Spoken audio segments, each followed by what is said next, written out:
السلام علیکم دوستو، کسی نے بہت ہی اچھی بات کہی تھی کہ خود ہی لڑنے پڑتی ہے یہ زندگی کی لڑائی، کیونکہ لوگ ساتھ کم اور مشورہ زیادہ دیتی ہے اور کہتی ہے کہ کھچڑی برتن میں بنے تو بیمار انسان کو بھی تندرست کر دیتی ہے، اور اگر یہی کھچڑی دماغ میں بنے تو یہ تندرست سے تندرست انسان کو بھی بیمار کر دیتی ہے۔ اس لیے اپنے دماغ میں یہ کھچڑی بننے مت دو کہ تم کچھ نہیں کر سکتے، کیونکہ اگر ایسے سوچ بار بار سوچو گے تو ایک دن ایسا آئے گا کہ تم واقعی میں کچھ کرنے کے قابل نہیں رہو گے، کیونکہ ماہرین نفسیات کے مطابق ہم جو چیز اپنے دماغ کو بار بار بتاتے ہیں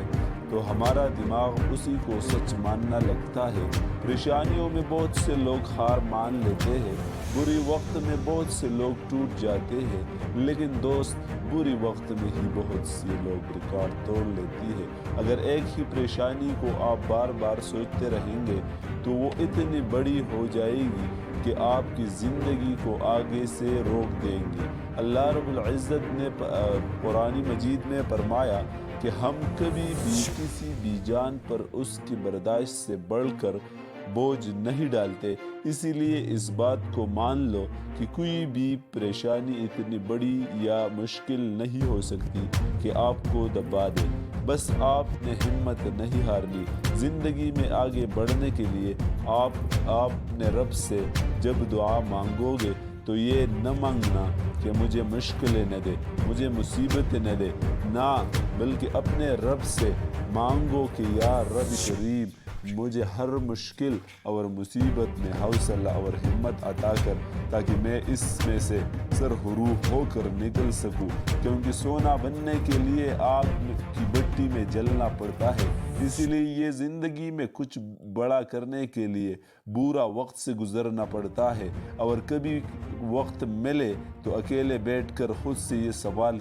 کرنا کہ کیا آپ کے مرنے کے بعد کتنے لوگ ایسے ہیں جن کو فرق پڑے گا؟ آپ کو لگتا ہے کہ جن کو فرق پڑے گا ان سے اپنے رشتے اور مضبوط کرے، اور جن کو فرق نہیں پڑے گا ان سے دور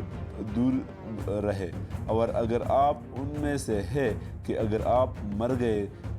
تو کوئی انسان ایسا نہیں ہوگا جس کو فرق پڑے گا، تو پھر آپ بدقسمت ہو۔ آپ کی زندگی میں چند ایک ایسے لوگ ہونا چاہیے جن کو ضرور فرق پڑے۔ بلا وجہ اور کسی مطلب کے بغیر دوسروں کی مدد کرو۔ بہن بھائیوں، ماں باپ کے ساتھ بہترین سلوک کرے، کیونکہ یہ لوگ آپ کی سب سے قریب ہوتی ہے، اور اگر آپ ان کے ساتھ اپنا ریلیشن بہتر کرو گے تو دنیا کی کوئی بھی ریاست آپ کو نیچا نہیں گرا سکتا، کیونکہ بھائی ایک دوسرے کی بازو ہے اور بہن بھائی ایک دوسرے کی دکھ